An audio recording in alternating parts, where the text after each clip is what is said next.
Welcome back दोस्तों। स्वागत है आपका हमारे यूट्यूब चैनल पर। आज हम स्टार्ट करते हैं डेमोशन का पार्ट 3। कल हमने डिस्प्लेसमेंट के बारे में पढ़ा था। डिस्प्लेसमेंट की तीन स्थितियाँ होती हैं, तीन पोजीशन होती हैं। जीरो डिस्प्लेसमेंट, पॉजिटिव डिस्प्लेसमेंट और नेगेटिव डिस्प्लेसमेंट। सिर्फ हमने यही पढ़ा था। ये किस तरह से होती है, इसके लिए आज की क्लास शुरू करते हैं। तो आइए, विस्थापन की स्थिति यानी कि पोजिशन ऑफ डिस्प्लेसमेंट। तो पहला है हमारा शून्य विस्थापन यानी जीरो डिस्प्लेसमेंट। हमारा जीरो डिस्प्लेसमेंट कब होता है? जब कोई वस्तु घूमकर वापस अपनी शुरुआती जगह पर आ जाए।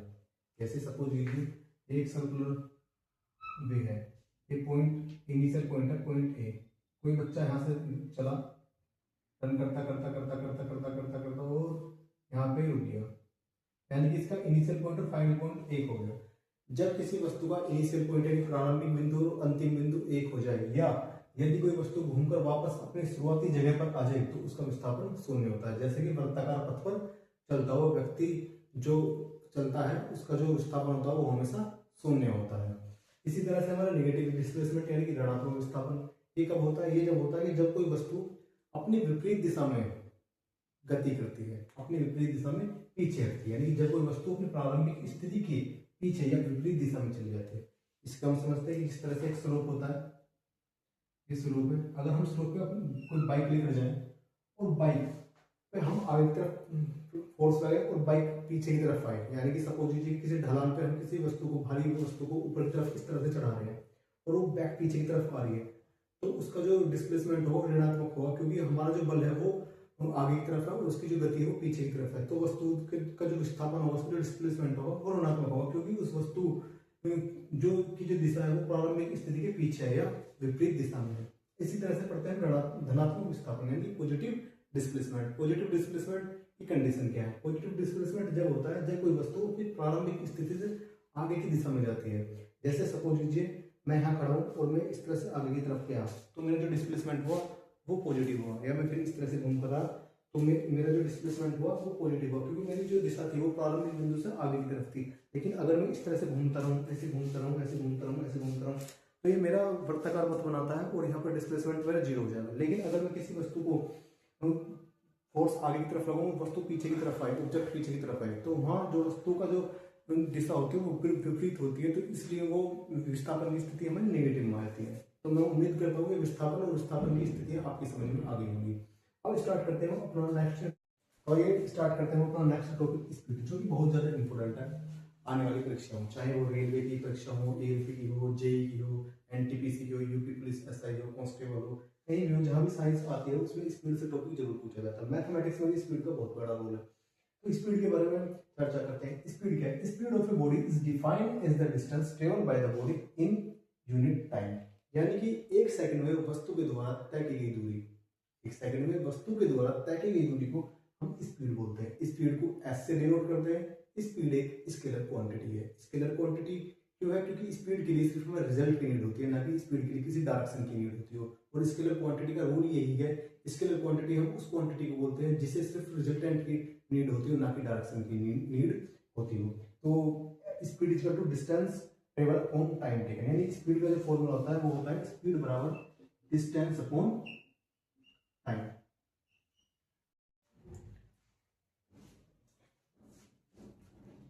तो आइए बात करते हैं टाइप ऑफ स्पीड के बारे में। तो टाइप ऑफ स्पीड में स्पीड टू टाइप की होती है, टू टाइप की, यूनिफॉर्म स्पीड और नॉन यूनिफॉर्म स्पीड। अब बात करते हैं यूनिफॉर्म स्पीड किसे बोलते हैं। तो when a body travels equal distance in equal interval of time, यानी कि जितना इंटरवल ऑफ टाइम का गैप है, यानी एक सेकंड में अगर 2 मीटर की डिस्टेंस कवर कर रही है, तो अगली एक सेकंड में फिर 2 मीटर की डिस्टेंस कवर करेगी, फिर नेक्स्ट 1 सेकंड में 2 मीटर की डिस्टेंस कवर करेगी, फिर नेक्स्ट 1 सेकंड में 2 मीटर की इक्वल ही डिस्टेंस कवर करेगी। यानी इक्वल इंटरवल ऑफ टाइम में इक्वल डिस्टेंस कवर करना ही यूनिफॉर्म स्पीड होती है हमारी। When a body travels equal distance in equal intervals of time, the speed of the body is said to be uniform speed. जैसे suppose करते हैं हमारा एक एग्जांपल है, रुके है, ये हमारा टाइम है, यहाँ डिस्टेंस कवर्ड डिस्टेंस, ये हमारी कवर्ड डिस्टेंस है।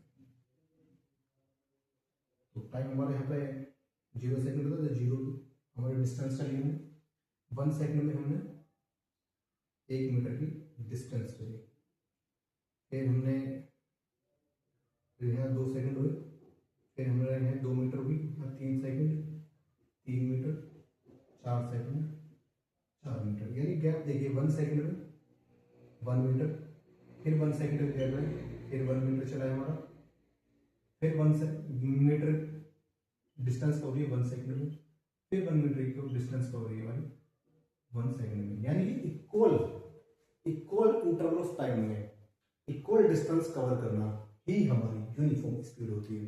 अब बात करते हैं non uniform speed. Non uniform speed क्या होती है? अनइक्वल टाइम में, या हम बोलते हैं कि इक्वल टाइम में हमारी अनइक्वल डिस्टेंस कवर होना।